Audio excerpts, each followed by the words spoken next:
Hello, everyone. Welcome to the r/Indieheads podcast. I am your host, Matty, aka Recon IG. On this week's podcast, we have Ethan Eon 997. Will for thrill. and we have a special Yeah. guest on this week's podcast, Todd Hyman of Carpark Records. What's up, Hey. Todd? Hello. So, of course, Todd here is the owner of Carpark Records, who put out releases from artists such as Beach House, Tori Moy, and recently Speedy Ortiz, which we're going to talk about a bit later in the podcast. So, so let's just get straight into the news. We have some album releases and streams this week. Passion Pit released Kindred. Speedy Ortiz released Foil Deer. Built to Spill released Untethered Moon. Alabama Shakes released Sound and Color. Square Pusher released Damage and Furries. Blur put up The Magic Whip for streaming, and Young Thug released Barter 6, which got 8.4 Best New Music from Pitchfork, so you know it's good. Naturally. So let's see. So do we want to talk about Speedy Ortiz now, or do we want to talk about the bit like towards the end? Towards the end. Yeah. Have you guys listened to any of the other albums? I actually haven't. I've been meaning to. It's weird because I love Passion Pit, I love Built to Spill, I love Square Pusher, and I love Blur, yet I have listened to none of those albums. I don't know why. I guess Square Pusher and Built to Spill aren't at the height of their careers anymore. It's not like they're putting out the best music that they in their careers, but I still love them and I still like some of the songs on this album. But I'm very confused as to why I still haven't listened to at least The Magic Whip, if not Kindred. I loved Gossamer, so I should have listened to Kindred by now. And I mean, Blur is one of my favorite artists or bands of all time. I don't know why I haven't listened to that album. I have it on my I have it on my phone. I have it on iTunes, I guess. I don't know. It's just like I've been kind of consumed, honestly, by Foil Deer. That's good. Yeah. Also, just after March, that was just a huge month of releases. We were just like bombarded. So really, just in April, I've been kind of lagging behind a little bit. Like, yeah, kind of same, because I want to listen to the Blur album, but I think I downloaded like the Blur self-titled album just because I kind of want to listen to some of their past stuff before I dig into the new album. And I've been, of course, I've listened to the Speedy Ortiz album and everything else. Like, these are just artists that like. Oh, I did listen to Barter 6 though, which is just. How did you like that? I know that you like sarcastically make jokes about it, but what were your actual thoughts? I just think it's boring. I just think it's a boring album. There's not much discussion to be had besides like Young Thug's personality, like outside of his music, Right. because like outside of his music, Young Thug, he's a really interesting person. Like you read up on stuff and like you see his Instagram post and you're like, what the fuck? Like who is this guy? Like what is his deal? And then you listen to his music and go, this is just kind of I mean, boring. it's kind of very trap influenced beats. Trap influence beats, of course. It's just to me at least all the songs it just like they all just sort of faded together like towards the end. Like it was just sort of like I just think it's boring. That's just about That's it. fair.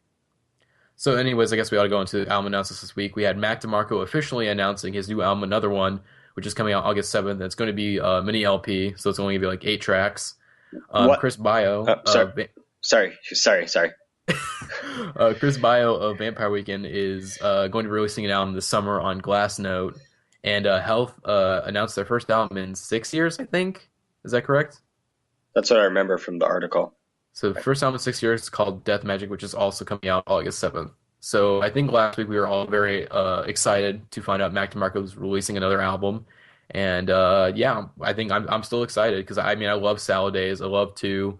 So far, I don't think he's like had a track that I like it really dislike. Maybe some stuff like on Rock and Roll Nightclub, but like everything like past two, I've loved.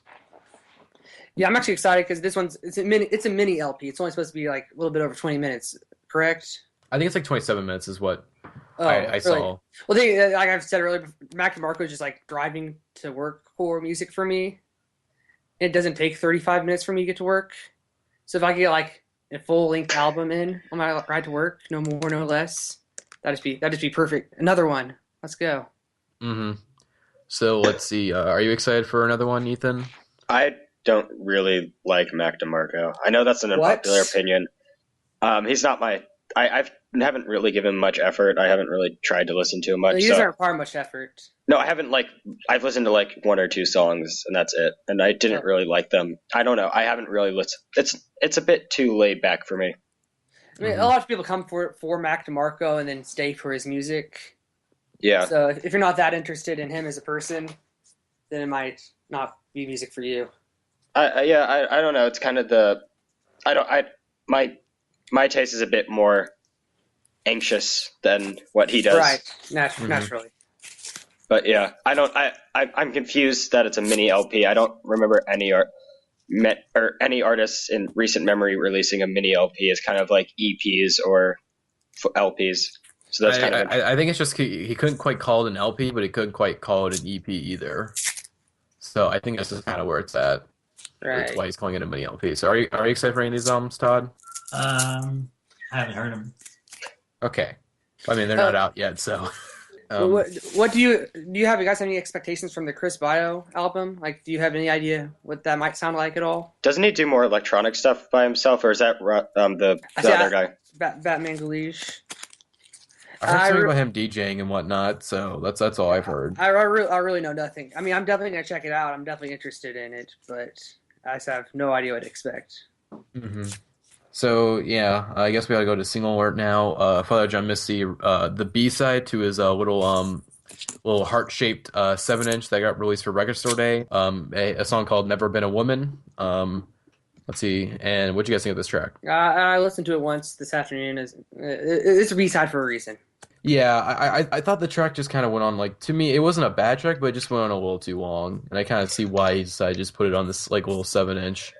It's like it's okay, like it's Father John Misty, so it's still like pretty decent, but like definitely went a little too long. Yeah, I didn't get to pay attention to the lyrics really, and that's probably like it was definitely like musically is very boring. I mean, yeah, it was very sort of stripped back, like acoustic track, which I've always kind of preferred the more like, I mean, I think acoustic, the acoustic stuff, I think he does a good job at it, but like sometimes it's a little too like, sometimes it's definitely like this track, I think it's a little too like stripped down, where it's just sort of like the music is kind of uninteresting and like the song goes on way too long. So like at a certain point, like, okay, I just like stop caring about what he's saying. It's just like, okay, like, oh, you never been a woman. I mean, that's cool, Father John Misty. I feel you on that one. Like, I understand where you are on that, but musically just was kind of uninteresting, which is kind of sad because I love Honey Bear a lot, but yeah, I do want I really want that 7-inch though, like Shaped Like a Heart though, because apparently like it sold out really quickly at a bunch of record stores, from what I've heard, because no one could find it. It's definitely one of the cooler records. I mean, it's Heart. Father John Misty. I mean, who doesn't want that? Yeah. So, also, Unknown Mortal Orchestra released a new song called "Can't Keep Checking My Phone," which I think the song leaked like a couple days ago, and I've been listening to it, and I really enjoy the album. This track it's damn smooth. Okay, like with the rest of the album, it's a smooth fucking track. Like it's definitely a lot more evolved from the first two Unknown Mortal Orchestra albums, where those were two kind of like lo-fi-ish, like kind of indie rock. Very sort of like 70s inspired, where this one kind of gets more into like funk elements, I guess, more like funk and disco elements, which I think really works because like just like the new tracks, the new album just sounds fun. Like it's just a really jamming album to listen to, and this new track is just an example of that. It's great, and I have to listen to the album a bit more because I was listening to it before we started the podcast, and I've been really really digging it. Did you guys listen to this track? I was in the middle of listening to it when we started the call. So, but from the half of the song that I heard, very smooth. That's a very good description. Like that a very funky, good bass riff. Mm-hmm. Fun times. It still keeps the lo-fi elements of the first two albums, but it definitely still like musically evolves a little bit, like into more like more like disco and funk elements rather than more just like rock elements than before. So yeah.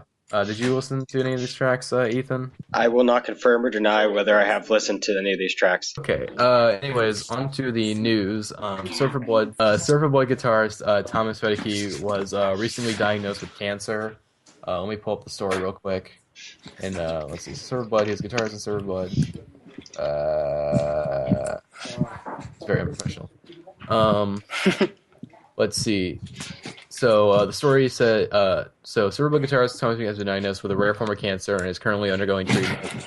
Earlier this year, a large tumor was removed from his abdomen, but the cancer subsequently spread to his lungs and spine. Fedeke has launched a GoFundMe page to help with the cost of treatment and wrote a note about his progress, which I'm not going to read out because it's pretty long. And so, yeah, it always sucks like just seeing people like go through cancer because it's just like it's such a shitty thing. And it's like, it sucks that like people still go through cancer because it sucks, and I've seen it affect like a lot of people, and it's Right. just sort of it's just really shitty, and so hopefully he gets well soon, and we're thinking about you, man. So yeah, not much discussion there other than we're Cancer thinking about sucks. What are you gonna say cancer sucks. That's just fuck cancer. That's it, man. about the size of it? So also this week, Sufjan. Hold on a second, I'm gonna get it wrong because I think someone was complaining that I was getting it wrong. Sufjan, is that how you pronounce it? Sufjan Stevens. Sufjan Stevens announced a European tour. I think originally it was like stayed as a UK tour, but like a bunch of tour guys got added, and it was basically just like a European tour. So yay for the European listeners of the Archers and Indieheads podcast. Sufjan Stevens, baby, coming to you, and you can see his beautiful face live. How is he 39? I don't know. I think it's just because he doesn't have kids or something like that. It's gotta be like just because he doesn't have kids or something along the lines of that, where he's just always kind of, I don't know. Teach us your secrets, Sufjan, please. Anyways, it's a good show. So I mean, if you're in Europe, you might as well go catch it. because yeah, Alex went to one of the shows last week, and apparently he had a blast there. Well, blast isn't the right word, but blast. Well, I mean, they had a nice cry fest. Nice little cry fest. So yeah, if you get the chance to check him out, I probably would. I missed him like last week, and I'm really sad about that. So anyways, Swans is getting ready to record their new album in September. Yay! Very very exciting because I love To Be Kind, and apparently you've gone to one of their recent concerts. Well, and you said they were playing some new tracks. Yes, they played 4 new tracks, I believe. Frankie M, The Cloud of Unknowing, I Forget, and then they played Bring the Sun, but instead of going into the tour, they go into Black Hole Man, and that might be one of the best Swan songs. Anyways, best songs I've ever heard that band play. Like it basically is like the new Swans, but with a punk energy. Ooh, that would be cool if they like brought back a bit more of the industrial sound on their on their first couple records. Yeah, and they like kind of I don't know how they would do it, but they include that in the. I mean, obviously they're still a noisy. It's definitely like, from hearing the new songs. It's definitely not going to be a big departure from To Be Kind. Like I said in a comment earlier today on the sub, like Swans live and Swans the record just completely different bands because just live is just such a physical experience. Music just courses through your body, kind of. But then obviously listening to the album is a much more mental experience. So it's definitely going to be interesting to see what they do on the album, but. From the songs I heard, it's definitely if you like To Be Kind, then you're gonna love this. Like, no, not much of a change. And the thing that's so funny is that Michael Gura is over 60 years old. 61, I believe now.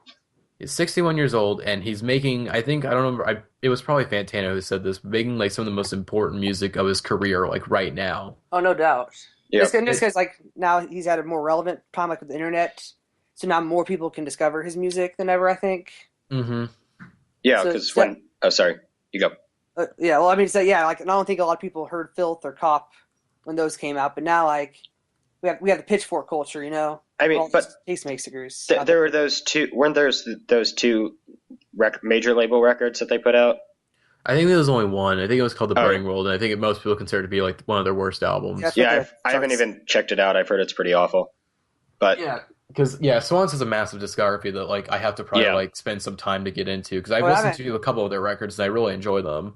So got to keep pushing a little bit because I mean I love. Let's see, I think The Great Annihilator is very good. Children of God is pretty good. Filth is is very raw and really is also like pretty good. And what else? Of course, To Be Kind is great. I haven't listened to it, but obviously soundtracks for the blind. I think I listened to it once, and it was just again, it's a massive fucking album. Like I have to really like spend some time to like try to dig into that a lot more because there's a lot going on. Isn't it over 2 hours long? It's like 140 minutes. It's longer than their like newer albums too. It's like 226, not 200. 2 hours and 26 minutes is something I've seen.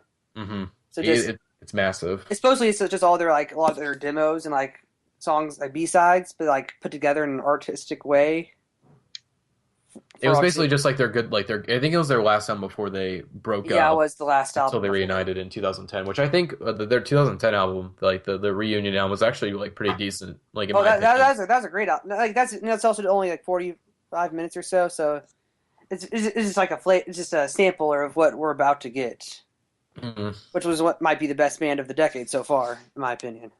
So I Definitely one of the best bands of the decade, I'd say. I would agree with that. Considering, like just the Seer, which I think the Seer is not as good as To Be Kind, because I have some like my issues with the Seer just sort of lie with the fact that it's kind of disjointed compared to To Be Kind, where To Be Kind is a lot more focused and right, very, is very focused, while the Seer is a bit more of kind of collection of ideas, and some like tracks are kind of right, like out of the tone. It's just sort of like a little bit like mishmash or stuff, where To Be Kind is like it's a straight highway, while the Seer is kind of like trying to go from lane to lane. right. So, And like a lot of like this year, I feel like it was them experimenting with the sound hmm with their massive ideas. Then hmm to be kind, they kind of honed it in and created melodic songs amongst those constraints that are actually a little bit more memorable. hmm Like this year's title track, I got that was definitely to me that's just cacophony coming from hmm a Swans fan. Like definitely their big centerpiece on the next album was definitely more so impressive to me. So so yeah, very excited for new Swans. Hopefully, John Congleton is producing again.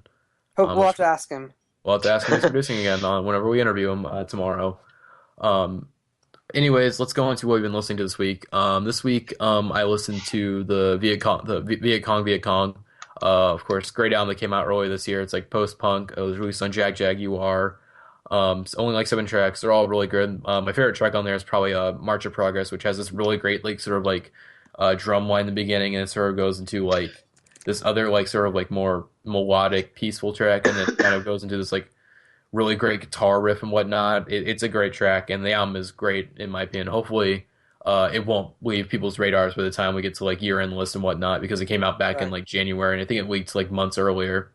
So, yeah, Viet Cong, definitely check out the album. Yeah, Only definitely. for I the didn't. I year. didn't like it when it first came out for some reason, but like in the coming months, I've definitely warmed up to it for hmm sure. Like I know a lot of people are calling it, like at least like in like February, people are calling it their favorite album of the year so far. So I think people will remember this one. Hopefully. So, yeah, what have you been listening to? Well, All right, this week I've been on kind of a folk kick this week. I did folk whatever, and I've been listening to the Fleet Foxes, their self-titled debut a lot. That's a great album. I didn't really give it too much time before now, but you definitely one of the better albums of the last decade, I think. hmm Like Sun Rises is great opener. The Tiger Mountain Peasant song is just it's very chilling. It's a song about murder. And just very atmospheric, and I love it. hmm So what else did you listen to? And then another album that I think it's a favorite of all of ours, but Mad hmm Villainy by Mad Villain. Definitely, great Yep. album. Great. I mean, I've never heard a hip hop fan, like a purist, say anything bad about it. I don't think I've heard a bad word about it yet. It just like I'm not sure if it's the best album of all time. Definitely not best, or not even my favorite, but it's definitely the coolest. Like sounds like an old like serial radio show from like the 40s or 50s got hijacked by some villains. hmm It's just great. Like super villain theme and all caps is probably my favorite 3 minutes in all of hip hop. Like Madlib just oh my gosh. This is just if you haven't listened to that album, just please do it. Just the coolest thing you'll ever hear. Great album. I think Jeremiah's gonna get mad at me because I'm just gonna go straight to what I did. Like I think every track on that album is great and I love it except for Meat Grinder. I just cannot stand Meat Grinder. But everything else is like great production, great rhymes from Doom. But Meat Grinder just always kind of kills the mood for me because Doom Swell is so off on that song and the beat is just kind of like eh. But I that's mean, like classic album. I don't have any problems with that track, but like yeah, just definitely there's a lot of cool sounds. Like obviously accordion is great. I was listening to an interview of I don't know how to say it. Dalius. I can't like the Greek father of Icarus, not the actual father of Icarus, the guy who goes by the name of the father Yeah. of Icarus. Right. Yeah. And he was talking about how that was actually him being sampled on accordion, so that was cool. Really, yeah. And then Figaro's a cool track. And then also the thing is like it's all like obviously he's a bad guy's villain, but then like the kind of evil they talk about in this album ranges from like doing drugs to stealing to like telling a girl her breath stinks, which I guess is another form of evil, not niceness. And proper grammar when spelling names. Yes. Remember, all caps when you spell the man's name. Exactly. So yeah, just definitely Doom's masterpiece. Like that's the one thing that annoys me about Doom is that he uses so many different pseudonyms and names that's hard to keep track of all his work. Oh yeah. Victor Vaughn, Mad Villain, MF Doom, and all the collaborations he's done, where it's like Danger Doom, JJ Doom, Victor Vaughn. Sometimes he's just Doom. Of course, he had KMD. Bunch of just like he's all over the place. The Black Bastards. I think King Ghidorah also. That's a great album. Which one? King Ghidorah. Oh yeah. But like yeah, I was like I had listened to Mad Villainy and I was like, oh, I should check out more of this guy's discography. That was I spent like one night just like going through them. Like this was a really bad decision. Really, you're not a big fan of Doom's rest of his work? No, I loved Doom's material, but it was just overwhelming. Oh yeah, because right, like in 2004 alone, he released like 4 or 5, like 6 albums, I think. Like, I didn't listen to the special herbs. Is that what? Yeah? I didn't listen to those. Yeah, I don't listen to instrumental hip hop really. Mm-hmm. Yeah. But yeah, Doom was a workhorse for a little bit, and now he's just kind of like chilling, doing nothing right now. Like occasionally showing up on people's tracks. There was a rumored Philo album, but that was an April Fool's joke. Or the Nefevrian. How do you say that? Nefevrian Doom album. That was average. Oh yeah. There's Nefevrian Doom, which actually I have a funny story about Nefevrian Doom. So Bishop Nehru actually used to post on a forum that I admin right now. Like it's called Off Future Talk. He used to post on there in the Vandy House section, which is like the section where you post your own music. And at the time he went under Kyle's Canvas, and originally he was an Earl Sweatshirt ripoff, which has like most kids who started off in the Vandy House were like basically just Odd Future ripoffs. And he was an Earl ripoff, where I think there was a point where he tried to pass off one of his tracks as a rare Earl track, which is really funny.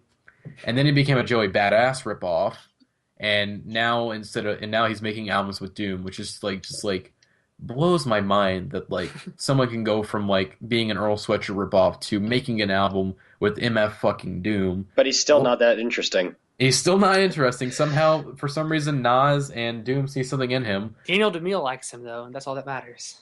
Yeah, I guess. Doom, why? Yeah, Philo. Okay, somehow it takes Philo 8 years to get a Doom feature, but Bishop Nero he's only like 18. He gets an entire collab album with Doom. What the fuck? Anyways, let's move on to what you've been listening to, Ethan. So I listened to Francine's 28 Plastic Blue versions of Endings Without You, twice. So I haven't listened to it that much. But it's a really cool album. My week has kind of been dominated by Sadie Dupas of Speedy Ortiz, because she recommended this on a video interview I watched. And it's a really nice kind of interesting pop album. I would definitely call it pop, maybe pop rock. What I like about the band is how they incorporate some like electronic influences, but they're really subtle. Like they're like electronic drums here or there, little synth stuff here or there, and it really just sounds really nice, pleasant. And I didn't listen to much of his lyrics, but they seem like they're pretty interesting. They seem like they kind of remind me of Courtney Barnett in the way that they're kind of like just talking about everyday things, but like it seems to be a bit more, I don't know, a little bit more poetic. So a little bit not just listing off like a bit more refined and like more like written than Courtney Barnett, who's very much stream of consciousness. Which I love her for that, but I also think me too. And I also think it's cool to do a bit more like poetic, refined version of that. Mm-hmm. And it's just a really, I don't know. I feel like this is an album I would hate, but something about it like just kind of like it has enough of like an edge that it like keeps me interested in it, but it's also nice and poppy. Mm-hmm. So I don't have too much to say because I only listened to the album twice, and I feel kind of not able to like talk about it yet, but I'm excited to explore the rest of their discography. I've made it through. I think it's Air Shows is their last album. Something about air. I can't remember the second part of this word.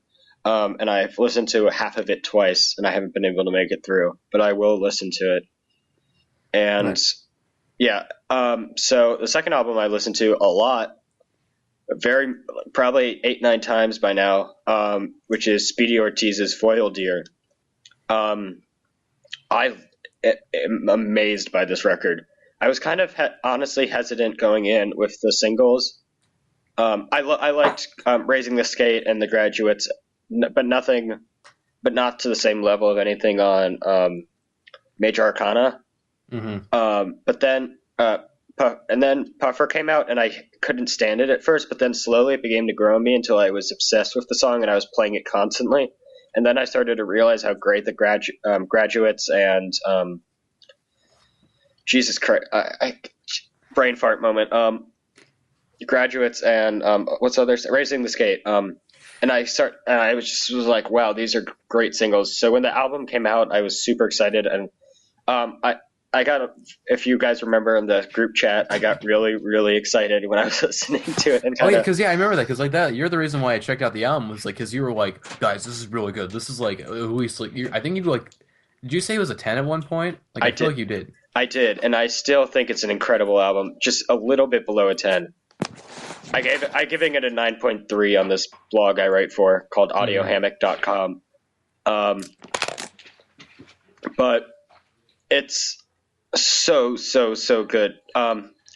Every song on here is incredible. I like how the band is like, they're not just trying new, it's not that they're, how do I say this? They're trying new things, but they're still keeping their core sounds on songs like Raising the Skate. They're doing a little bit of experimentation, but they're still keeping within like their same like spirit that they've had on their first album and their EP. Yeah, definitely. Really EP. I think is what you're trying to say. Yeah, and then there's songs like Puffer. What was it? Home Navanos. I can't say it. I got the track list right here. So Homo. Todd, you know what? Can you say what it is, since you're the guy who released this album? Well, I don't ask those kind of questions. Homogenous, I think. Thank you, Will.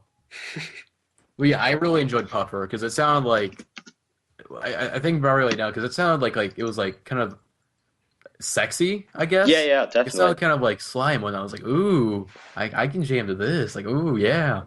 I mean, there's so many. Go ahead. There's so many great songs on here. Some of my favorites would probably be Raising the Skate, Graduates, Hom Novus, Puffer, My Dead Girl, Ginger. I like My Dead Girl. My Dead Girl is that guitar intro. Oh my god, when Sadie goes acoustic on these, like My Dead Girl and Dark World, she does it so well. Her voice sounds so, like when she's singing that line, like I think I've taken too many on Dark World. I'm just like, I don't know what you've taken too many of, but I just feel whatever you're feeling, and it's just such a well done album. And I think the production on it's great. The drums sound super tight.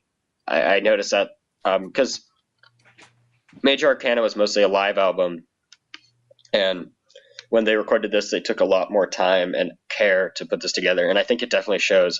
The one thing I am slightly disappointed in is that with these tracks that are a bit more experimental, there's the 3-track more experimental feel, I feel like, with Home Novice, Puffer, and then Swell Content. All of those songs are incredible, and I love them so much, but I feel like they don't flow perfectly together.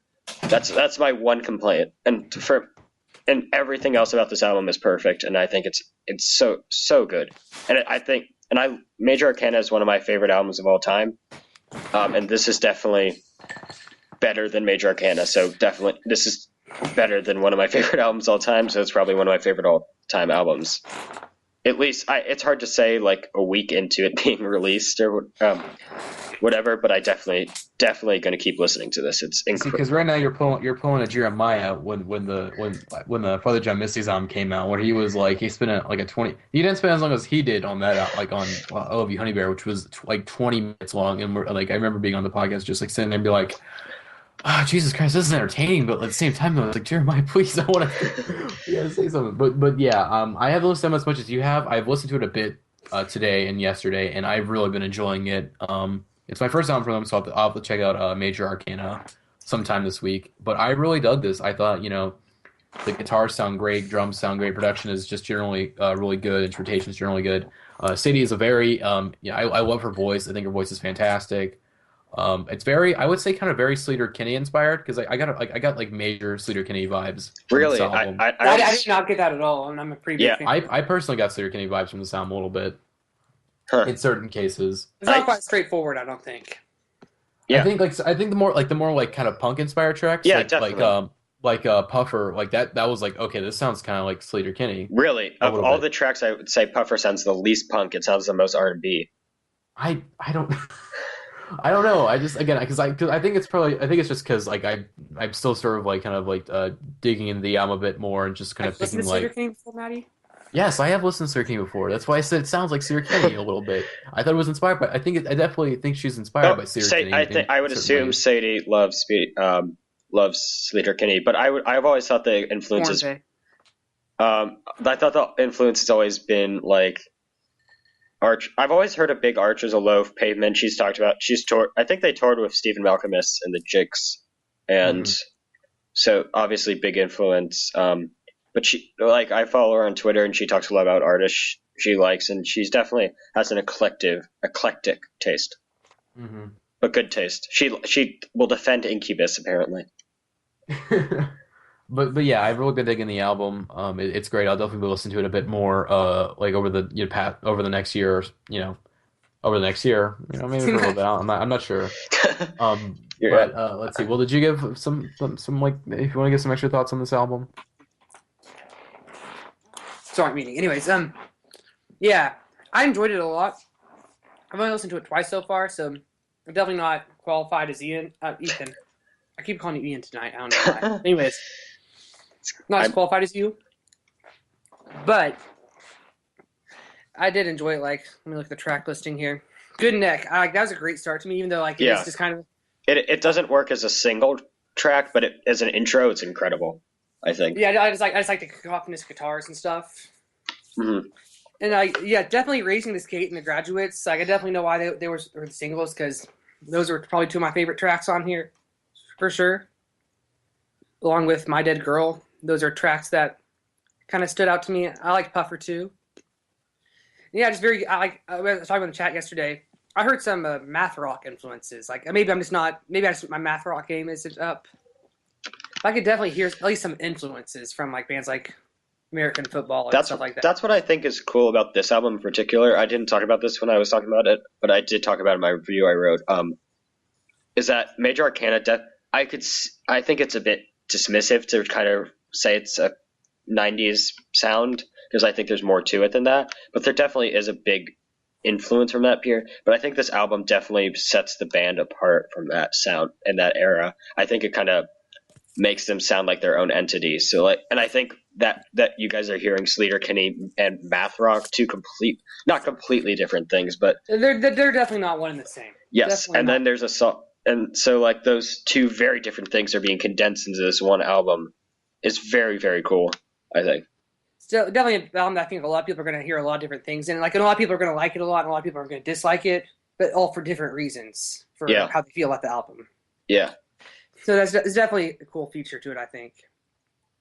And definitely one that requires more listens than what I've given. Yeah, I didn't talk about this, but the moment I finished listening, or about 10 minutes later, I'm like, I need to listen to this again. I don't know why. I think it's partly because Dark World is such a great song, and it kind of like leaves you hanging with that the acoustic parts.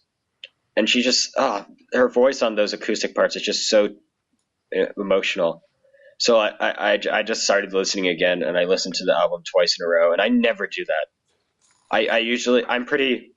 I have trouble listening to albums just because of my short attention span. So to say that I've listened to most people like, I've listened to an album 8 times in a week. Yeah, like after To Pimp a Butterfly, like everyone hip hop heads like listened to it 14 times so far. Yeah, I've listened to Pimp a Butterfly twice since it's come out, and I love it. I just have trouble listening to albums just because I'm lazy and my attention span is short and ADHD. Very fair. But this album has just completely captured me. I actually kind of binged on it too hard at a certain point. I was like, okay, I've listened to this album too many times and I wasn't enjoying it as much as I should be. And I'm like, okay, I'm going to take a break and start. But I was like almost addicted to the album. I'm like, I'm going to listen to this. I'm good. I need to listen to this. And I'm like, after a couple hours, I'm like, I want to listen to this again. It's really good. That's my too long didn't read. Todd, did you have any participation in this record? I mean, of course I played. What exactly do you mean?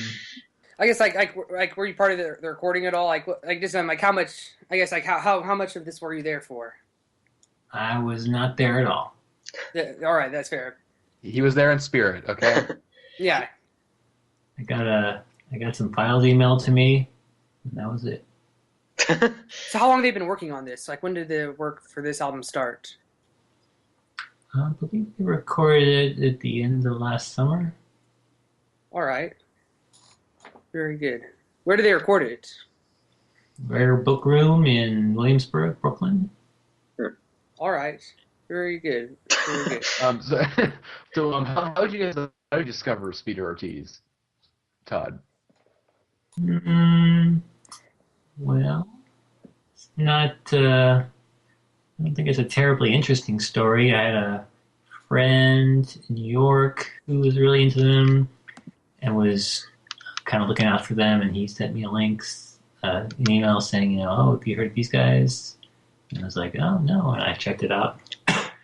Thought it was really good, and then coincidentally, a couple of days later, someone else emailed me who was looking out for the band, and they were like, oh, you should check this out. I was like, oh, all right. I just got an email from this other dude a couple of days ago, and I really liked it. Usually when our releases, it's usually kind of like something I kind of immediately react to, and it kind of had an immediate reaction to it.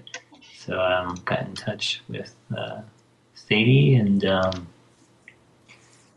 flew up to Boston and hung out with them and saw them play, and got along pretty well. Is Speedy the spokesman of the band, I guess, in all the business ends and whatnot? They work together as a team, but she writes the songs, so I guess she's kind of maybe the leader or the spokesperson, for lack of a better word. Right. Todd, you were speaking that you said that you saw them in Boston. I'm wondering if you were at a show I was at, because we're in the same area. Were you at the Dugout show when they were here? I was there. Oh, really? So we were in the same sweaty basement together. I think I actually made it to the basement. I was too. Oh, yeah. I was in the living room upstairs. It was a sweaty basement. That was pretty scary. The guy next to me was on something and just kept yelling things at Sadie. But she handled it real well. She handled it really well. Yeah. But it was a great show. They put on a hell of a show, and some great bands opened. That was a really fun night. They're going to be in town next month. Should I go? Yes. Would you recommend it? Yes, definitely. I would love to go if it wasn't during the middle of my AP week. That's fair. Hey. Yeah, mine's on a Saturday, so I'll definitely make an effort to go see them. Now, I have not seen them, but from my favorite live performance I've seen from them was, I think it was at South by Southwest. It's when Hannibal Buress decided he wanted to play. He's like, hey, I'll play drums. If you want someone to play drums, I'm your man. And he played drums. But I think it was pretty good promotion for the band. It was like, hey, he doesn't play drums, but I'll do it. It's like, I don't play drums, I'll do it. Suppose Sadie said in the AMA yesterday that they're now texting buddies and they send emojis back and forth, which I am incredibly jealous about because I love Hannibal Buress. I want to be Hannibal Buress's friend. I just want to be his friend. He seems like the coolest guy. He raps on Open Mike Eagle with Open Mike Eagle, and he sends emojis with Sadie Dupas. It's just like you are coolest person, and he's a good rapper too. His Really? verse on Open Mike Eagles, what was the song? Advice Show raps. It's really good, really good. It's not. I mean, it's not like it's Technically not. proficient, but it's very, very funny. I'll No, have to give it a listen. have you not listened to Dark Comedy? I will do that like literally as soon as we hang up. That's Dark probably Comedy what was my second favorite album of last year. It's really good. Oh, really? Okay. And it has Ethan's endorsement, so that's probably what I'm gonna do as soon as we hang up. Yeah, yeah.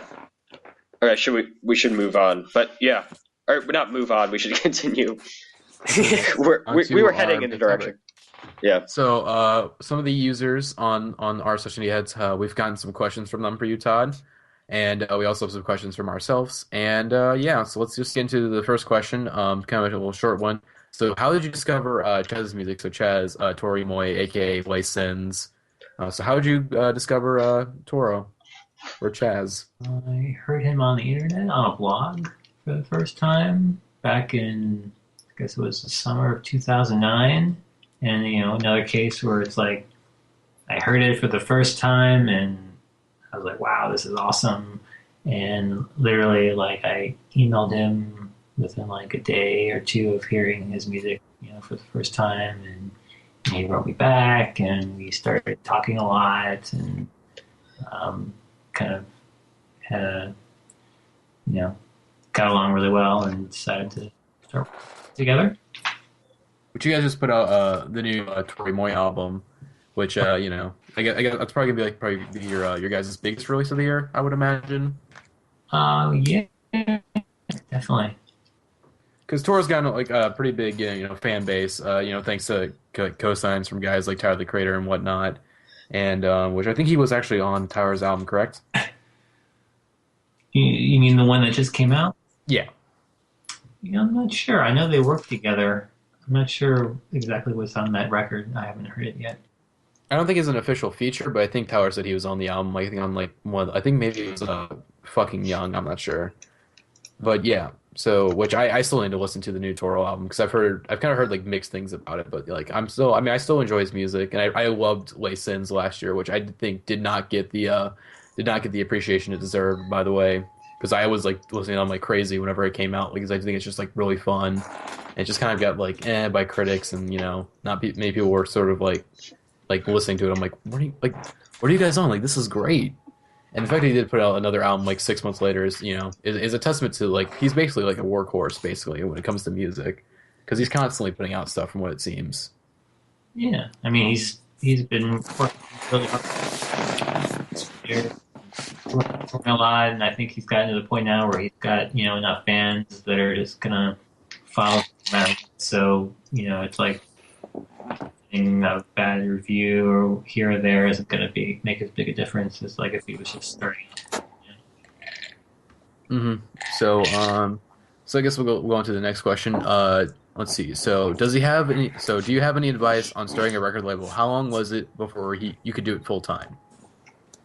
I think I did it for 2 or 3 years before I started doing it full time. Well, give us a history of Carpark, like just a quick. Like, Yeah, just summarize the whole career. Just like important dates, etc. Just highlights. You give a drunk history because you said your brain turns into mush around 9. Yeah, I'm starting to lose it. That's why I'm having trouble forming sentences now. Give us a mush history of Carpark Records. Please, Todd. It started in New York City, where I was living in the late 90s, and I was working at a friend's record store, and there were 3 or 4 of us who were working there, and we decided to start this like experimental electronic DJ night, and we did a weekly thing, and we started bringing in live like laptop artists, which was like a kind of a new novel thing at that point. Like no one was, like software was finally being made and it was affordable, and laptops were becoming powerful enough to where, like people could actually, it's like you don't even think about it now, but it was like a totally new thing then. And so no one else was doing that in New York City then. So we were bringing in these people to play music, and it seemed like a lot of them didn't have any kind of like professional label putting out their music, and I really was into a lot of the music. And so, I was in my mid-20s and trying to figure out what I should do with my life, and decided that, maybe now was a good time to start a record label. Did you go to college? I did. What kind of degree do you have? I've got a bachelor's in radio, TV, and film. All right. Nice. I'm going to join you on that soon. Master's in media and culture. Nice. So very the other quote. So we were bringing these people to play every week, and I asked 2 or 3 of them, I'm starting a record label. Can I put out your record? And that's kind of how we got going. And in various phases of the label over the past 16 years. We moved down to the DC area in 2005. Became heavily involved with the Baltimore music scene that was going on around then. And now I think we're just kind of, whatever floats my boat kind of label. You just want to be able to put out like records that you enjoy, and just kind of want to share them with, like, give them like a bigger audience than what they do. Maybe they just like self-release it, or they put it on like a different label, or you want to give these artists like the freedom to be able to make music they want to, and have music you still enjoy at the same time. Yeah, I mean, related to one of the questions that you ran past me earlier before this started, in terms of the label having a sound like that. When the label first started, I felt like it was very decidedly.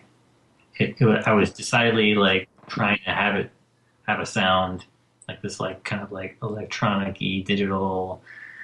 People use the word IDM, which I wasn't a big fan of, but that kind of like electronic music sound. And after a few years of that, I kind of like got tired of that, and started branching out and like incorporating more like analog and digital kind of sounds and music. And then by the time I moved down here to the DC area, I was just like, I don't think anyone cares like what the label sound is, like no one's going to be upset if I put out, a folk record or a metal record or anything. Like, I'm the only person who's hung up on this whole thing. So I just decided to put out whatever I wanted at that point, and it's been, a lot more fun that way, I think, anyway. I think it's interesting because like one of the other big DC labels is Discord, and they've kind of done the exact opposite. They put out a variety of stuff, but they're kind of doing that whole punk local thing. And I mean, obviously, that's what they're known for. That's their philosophy. But it's interesting, like that there's this dynamic between that. That's like this Discord's about like we're gonna create this scene, but yours is just like it seems like you made the conscious decision, like, yeah, I'm just gonna put out the music I like, whatever genre it is and wherever it's from. I didn't grow up here or anything, so I don't have like just grew up around here and have history to the city. Whereas even though I've lived here for almost 10 years now, I still feel kind of. Yeah, I get that. It's interesting that you talked about like having sound, just because like I know personally, me as a listener, I don't really like when I'm hear about an artist or I like listen to an album, I'm not really thinking about the label too much. Yeah, I mean, I don't think really most people who listen to music care about the label. It's like when you like myself, I work in the music industry. Like it's kind of like this thing where people who work in the music industry are always thinking about labels and bands and stuff, but like people just hear a good song and they want to buy it or listen to it or whatever. The last thing they care about is who put business put it out. Right, exactly. Because we're part of the r-Indieheads podcast on the subreddit, and like there's a big discussion of what indie is, like if it means that it's independent record labels or if it's a certain style. And I think that the most consensus that it's a certain sound that we like rather than the exact label. Like it originally was a rather dry way of explaining, like it was like music that was on an independent label, and I think, over many years it became this kind of lifestyle. Right. And, because like one of our favorite bands as a collective is Radiohead, and they're probably one of the biggest bands in the world. So it's not really exactly a cut and dry thing, really, anymore. Yeah, because like in the time where the term came about, it was more like there's it was before Nevermind, so like it was completely different in that. Yeah, that album changed the game for that. Yeah, yeah. The book Our Band Could Be Your Life kind of shows really well how like before Nevermind there wasn't an indie or alternative section in a store, and as much as I hate the term alternative, like well, there was an alternative section. There wasn't an indie section. Yeah. Oh, sorry, my bad. I grew up, in that time period, so I know. Like I remember, kind of like around like '92 or '93 when like indie rock kind of became a term. I think right around then, like when Sebadoh put out, just give me indie rock. Like that was when, in my experience at that time, was like the first time someone was really like using that word to mean something. And before that, it was just like underground rock music, or if it was like some like major like band trying to, was like alternative or whatever. Yeah. You were around when Nevermind came out, so like, was that actually as big a game change? Like, I don't think any of us were born, so like, did that game album itself actually change the game? What do you say? I mean, yeah, it was a really big deal. I was entering my freshman year of college, like right when Nevermind came out, and I knew a friend who when I got there, and we bought tickets to see Nirvana play at the Cabaret Metro in Chicago like a week before Nevermind came out, and there was like a mile of people wanting to get into the show for like 2 miles down Clark Street, and it was just like people were on our college radio station were playing "Smells Like Teen Spirit" like nonstop, and then finally like MTV started playing it, and people were like, "You can't play this song anymore; it's too big," and it's kind of like became a huge record that it was, Right. Very interesting. Started playing, arenas and big festivals, and I mean, I just didn't really think, when you're living, through it, you don't think like it's a game changer. You think it's just like, oh, here's this band that was on Sub Pop toiling away in obscurity for a few years, and now all of a sudden it was like huge band, and it was just, I guess, the first time really that like that kind of like underground band really kind of became huge. It was kind of the beginning of that whole alternative rock period of the mid '90s, where like all the big labels were trying to cash in on finding the next big, band or whatever. Mm-hmm. There's this. We'll get to the next question in a second. I'm sorry, but I just read this interesting article about like the weirdest bands that were signed to majors in the post Nirvana boom, and it was just kind of interesting. Like Drive Like Jehu was signed to a major. Actually, Drive Like Jehu was signed to a major, and then Rocket from the Crypt was John Rice's like, oh yeah, I also think that you should sign my other band too. So that's kind of interesting. And there's just a bunch of weird. That's just kind of a weird era. Like, I think most bands, were trying to did that sort of thing. Then it was, I was a music director at our college radio station for a couple of years, and like just the amount of product coming through, was just like too much. Like, we would be adding like 40 or 50 records a week. Just like there was just so much stuff. And, obviously this is like before the internet, and then just, getting like all these CDs and records is like too much to listen to. And there's like all these bands that people were trying to push on you. And, definitely there were, the mentality then was, you had like the whole sellout mentality at that time, where, like you get like an indie band who signed to a major label, thought they were trying to do the next big thing, that they were, a sellout or whatever. So and deal with that kind of backlash. So we should probably say those questions were from user / Mr. Cereals. So let's see. Do we want to go on to the next questions, Ethan? Yeah, definitely. So I had 2 questions. So what are your thoughts on the recent rise of vinyl and the issues that come with it, like the lack of pressing plants, which I've heard about a decent amount, where like there's only like 6 or 7 pressing plants right now, like major ones, I believe. There's not too many of them. I mean, our distributor does our manufacturing for us, and they they only deal with a couple places, so our selection is even smaller. And yeah, the main company they use in the States is like they're basically yesterday we were told like they were like dealing with October releases now, and it's April, so it's like how can you plan a release 6 months in advance? It's just like ridiculous. So we had to the Speedy Ortiz record was printed in the Czech Republic because it was quicker to do so. We weren't gonna make our release date. See it here.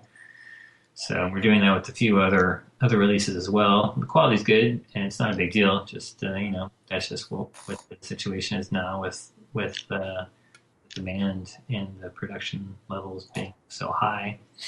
I mean, we've always done vinyl ever since we started the label, so it's not really like a resurgence for us, so to speak. We've always been doing it. It's just it seems like it's been more of a hassle to make them because then it takes longer to repress them, and the band puts out a new record, we want to make sure that they have their old records in print so they can do them on tour and stuff, and we start right away and it's like 3 months and the record's still not there, and it's just like a bummer. I have to tell a band that one of their we can't give them titles for one of their records because it's like held up in production and stuff. So I really appreciate that you put that much effort into the reissues, because it can be really frustrating when you're trying to find something and you can't get it just because like you have the resources are all there, and I mean maybe you don't know what's happening behind the scenes, but you're like, I just really want this product, and it could be there. But I understand that it's hard, but I appreciate the effort you try to put into the reissues.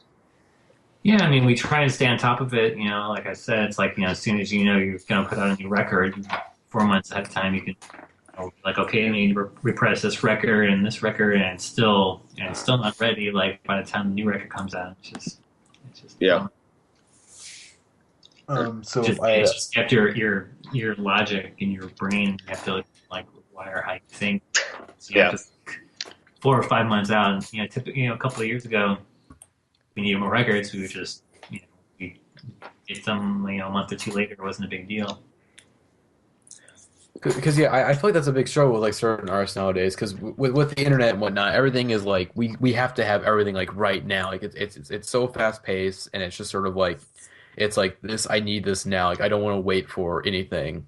And we've seen bands like Death Grips who have just surprise released albums just because they can, and they want to be able to get their stuff out there as as quickly as possible to fans. But also, of course, because of this, you may be like losing sales and whatnot. Which actually, that's going to kind of lead into my next question. Which, like, what are your thoughts on like streaming services like Spotify, or I guess Tidal, which recently launched and kind of has been very controversial for its advertising campaign and sort of being kind of considered a flop right now, which I think is kind of a little bit overrated. But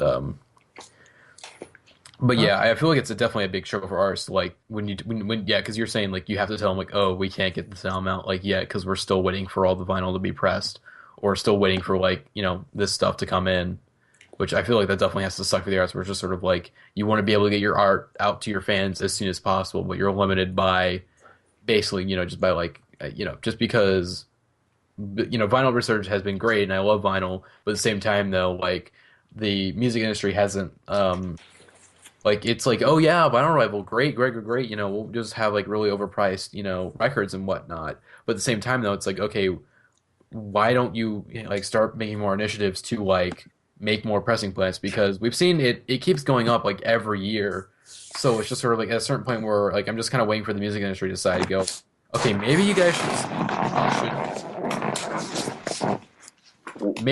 start, creating more.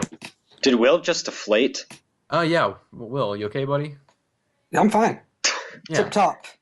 Okay. I didn't lean back. I don't think I think the problem is that it's such a very technical process that a lot of people don't know about, and you can't just make a record pressing plant. Like I don't think there's people who can like make them anymore, and they just basically have to rely on like finding presses like in an abandoned warehouse somewhere to make more plants. I think that's part of the reason why there aren't a lot more plants.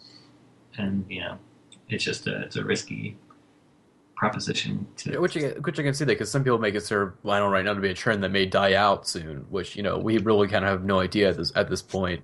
Or it could keep rising, but at the same time though it could go down, which is sort of which is unpredictable. Which is why I probably see why they're not starting another pressing plant. I imagine that process is very difficult, but it's just sort of like if it keeps going up, hopefully there'll be some more pressing plants that'll pop up.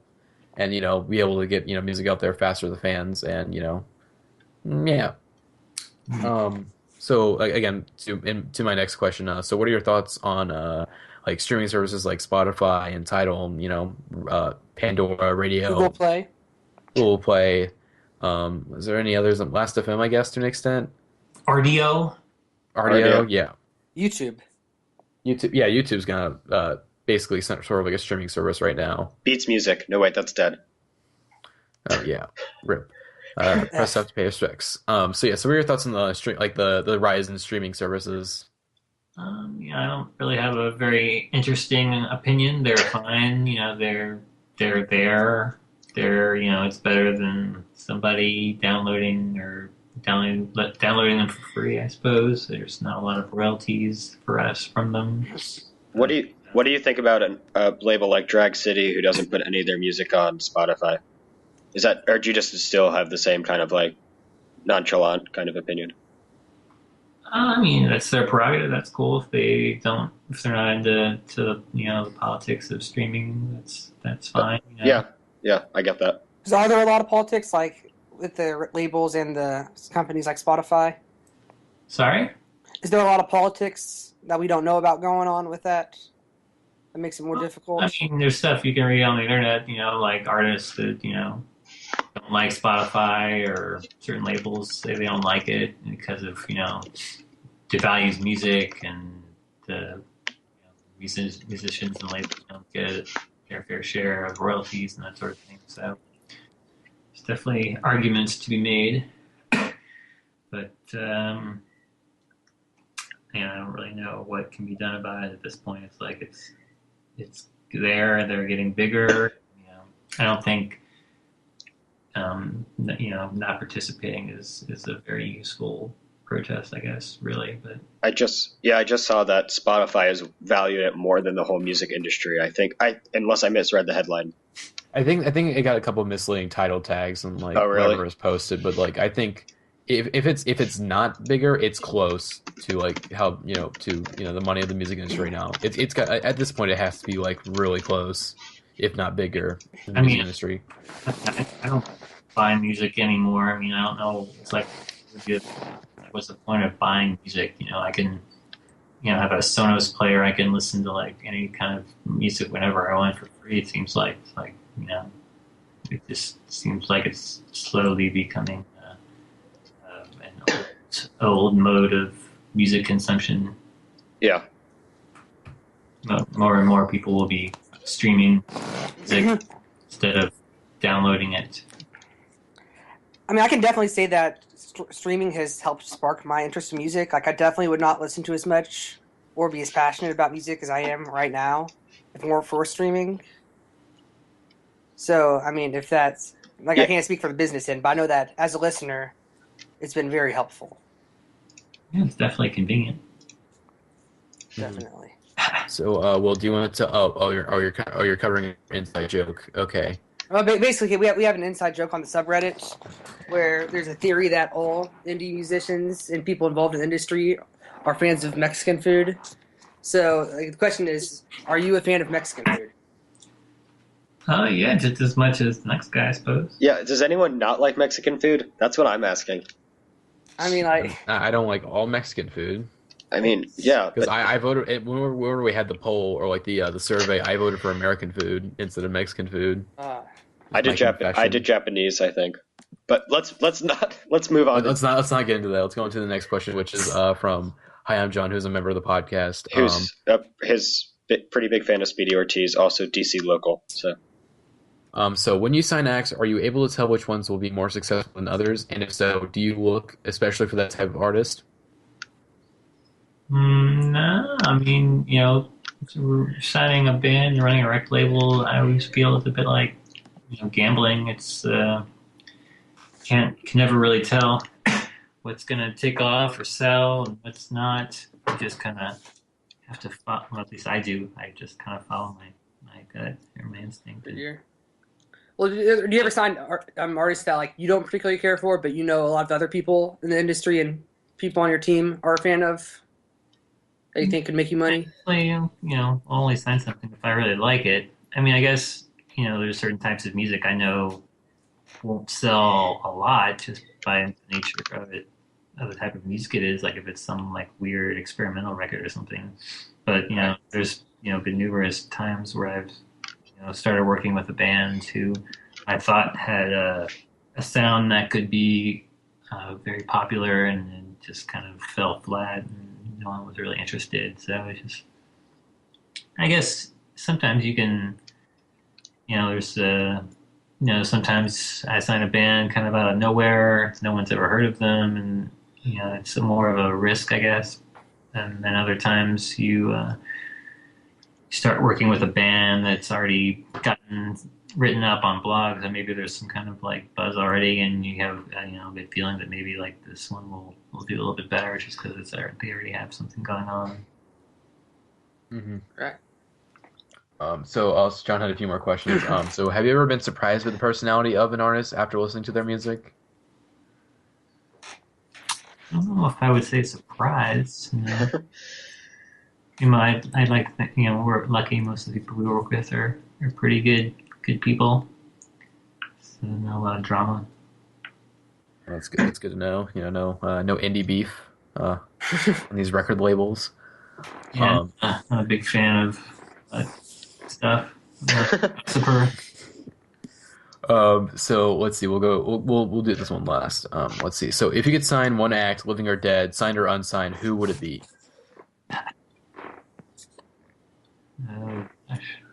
I mean, it's a tough one.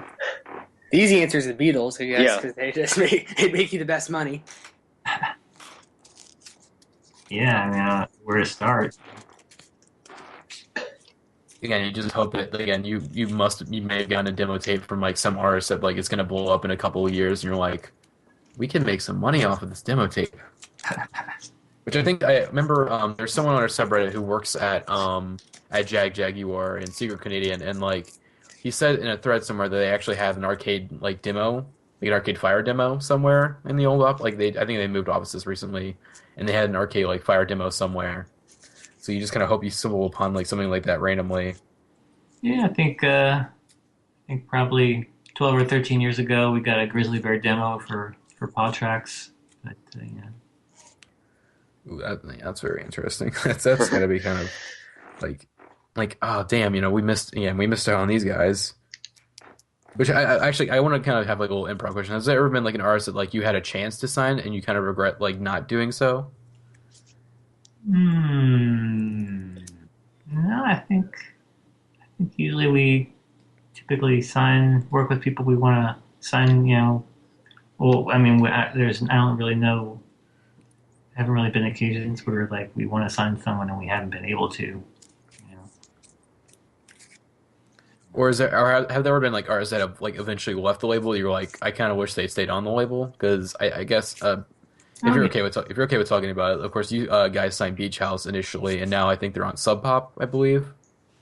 Yeah, it's always sad when bands leave us for other labels. I wish it wasn't the case, but not much I can do about it. Except plead and beg. Sometimes bands stay with us, and sometimes they don't. That's, I guess, just the way it is. Because I feel like because bands, they have to kind of think for themselves at times, where they kind of have to decide, okay, so what's best for us, and maybe they'll have to lose some people, but hopefully you guys still have a good relationship with Beach House, and it wasn't like a bad split whenever they moved over to Sub Pop. Yes, talk to Alex every so often. I mean, of course, you also help them get their start, so I think they're probably, eternally grateful to, have had a label such as, as your label to be able to at least get their, head start. Yeah, definitely. Some good times.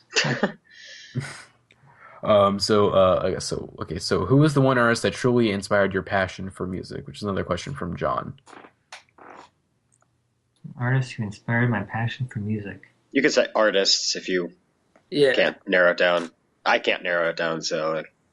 I'm not good at answering this kind of question. Like maybe who was like the first artist like that really got you into music? Like, okay, this is something like I really want to be passionate about. No, I mean, I've got a fairly unexciting musical taste growing up. You know, I listened to, Duran Duran when I was like 10 years old. They were like my favorite group. Thompson Twins. And then I went through a phase of listening to like R&B music. Who are some of your favorites in R&B? I was listening to like Cameo and Anita Baker. And then, when I got to high school, I was like, oh man, I just, started listening to like classic rock. Naturally. Started listening to alternative rock, like R.E.M., Smith, New Order, and that kind of stuff.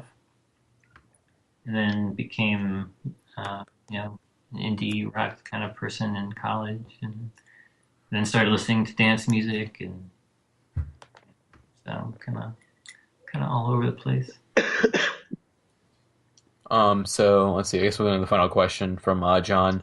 So let's see. Where do you hope to bring Carpark in the future? I don't know. It's going pretty well right now. So just kind of keep things moving as we're going, and hopefully keep finding more and more successful releases. Is the goal of any label. That's how we keep going. Is finding good music. Nice. Thank you for coming in and doing the interview with us, Todd. The song of the week this week is Speedy Ortiz, Raising the Skate, off their new album Foil Deer, which we all approve. It gets the Our Such Indieheads podcast seal of approval. Are we going to give it a head rating? Head rating. So Todd, we instead of doing the normal ratings where it's like like something out of 10, something out of like 5 stars, we do a head rating, as in our rating has to relate to the head somehow. Anything involved with the head, skull, brain, face, etc. So you give an example. What is your head rating of Speedy Ortiz Foil Deer? My head rating for Speedy Ortiz Foil Deer is a let's see. It is walking in the park and hitting your head on a pole and then having someone help you up, and it's a really cute girl. That's my head rating for Speedy Ortiz Foil Deer. Okay, I have mine. Do you guys know the cover art for Like Clockwork by Queens of the Stone Age? Yes. Yeah, yes. Okay, so there's the guy with the lightning bolt whose face is kind of like leaning back, and he looks kind of angry, but he also looks, there's kind of some joy. There's some kind of like bliss in his face. And that's my review. Will? I'm going to go with my head and thinking, is this math rock? Either way, I like it. But is it this math rock? So, Todd, do you have your own head rating, or do you just want to stick with the traditional ratings? You could just say it's good. Yeah, I mean, you're not going to say anything bad about your record. I'm guessing not. Yeah, I don't know what to say. My brain's like starting to stop working. That's head. I think I got it for so Todd. That's my. Yeah, that's your head-related review. That works. My brain is mush, but it's still pretty great. It's not working. But again, once again, thank you for coming on the podcast. Thank you so much, Todd. It's been great having you on, doing the interview. Had some great answers for these questions, and thank you to the community for giving us some questions, and some of the people on the podcast for also having some questions. And the song of the week this week is Speedy Ortiz, Raising the Skate, which is off their new album Foil Deer. And so yeah, see you guys. Bye. Bye.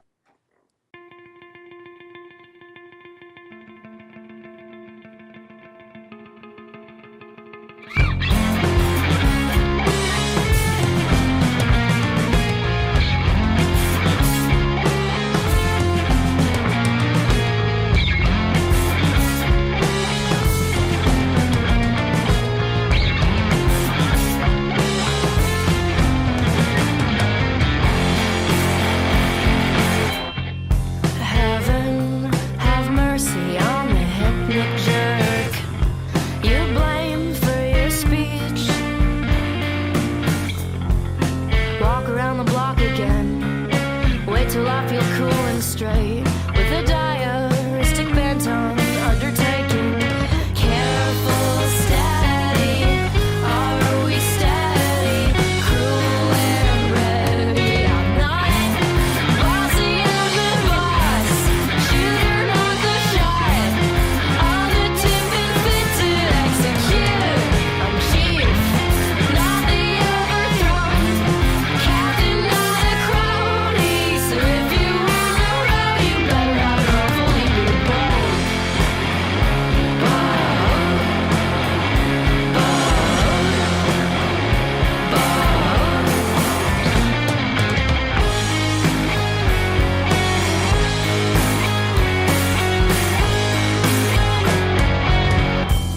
Holding a package from a total stranger who claims to know me.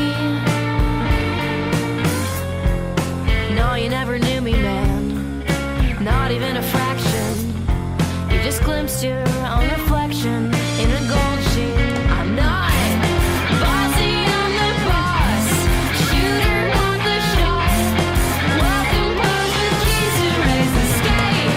I'm chief, not the overthrown.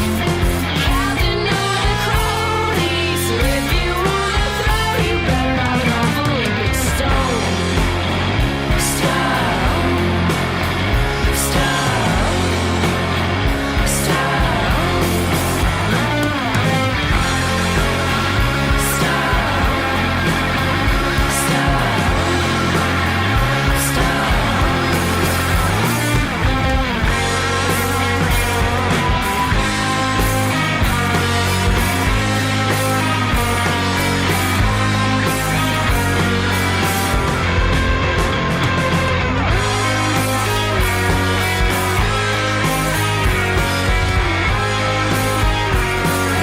Hang out for the summer while you wait for your girl. Dip a toe until it's soaked and freezing. But just because I let you kill time dangling me from the quarry doesn't mean that I won't land on my